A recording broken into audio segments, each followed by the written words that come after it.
Hey folks, John Pelham.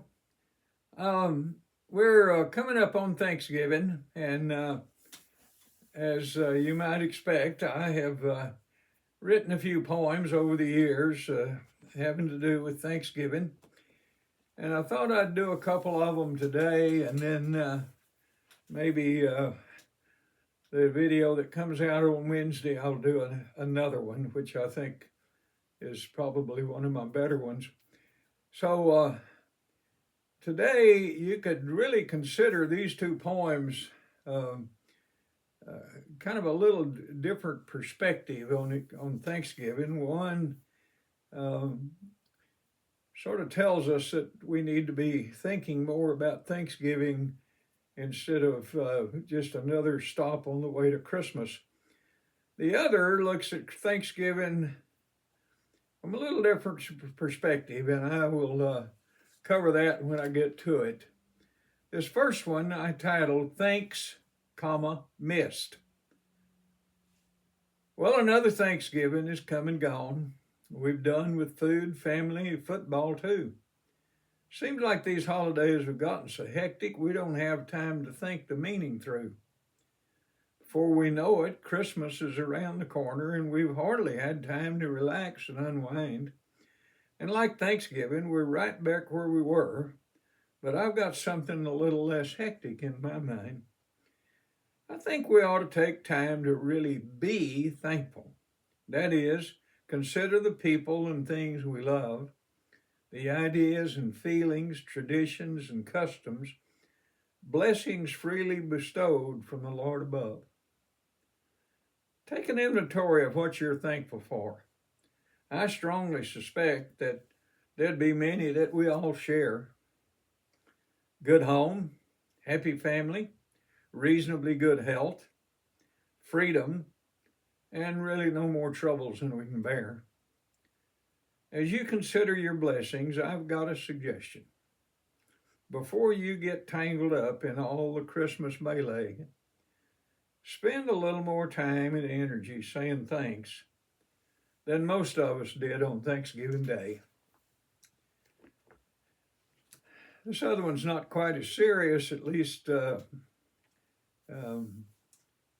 it will be, I guess, to some species. It's called Thanksgiving in Perspective. Consider for a moment Thanksgiving.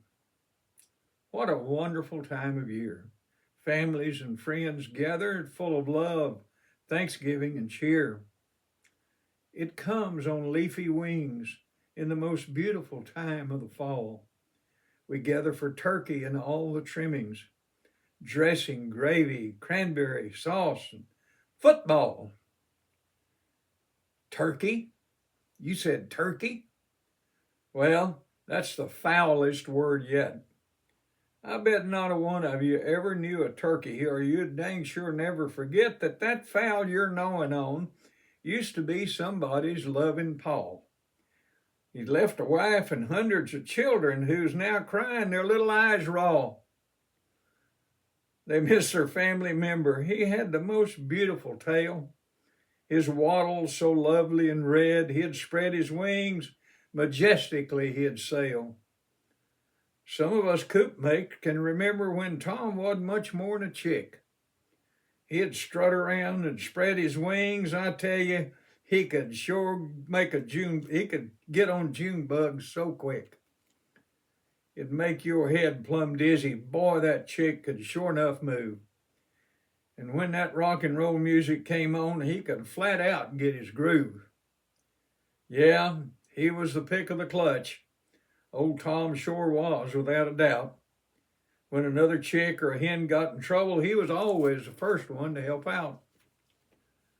Well, he even scared off the house lady when she was trying to find a fryer. When he commenced to peck on her, she ran like her hair was on fire. And I remember one other time, just before last Thanksgiving Day, old Tom was next in the killing list, but it wasn't going to be that way. He took in after the axe-wielding murderer like she was the devil himself. She ran back to that house and put that axe right back on the shelf.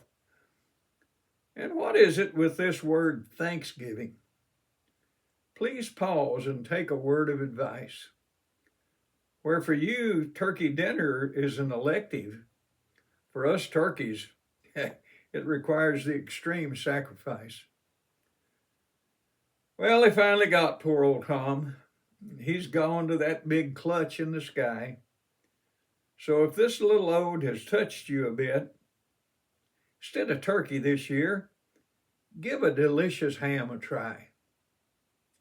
Folks, hope y'all have a great Thanksgiving. Remember what it's about, and pause a little time for Thanksgiving before we start getting into the Christmas rush. Good to see you today, and look forward to seeing you next time. Thanks. Bye-bye.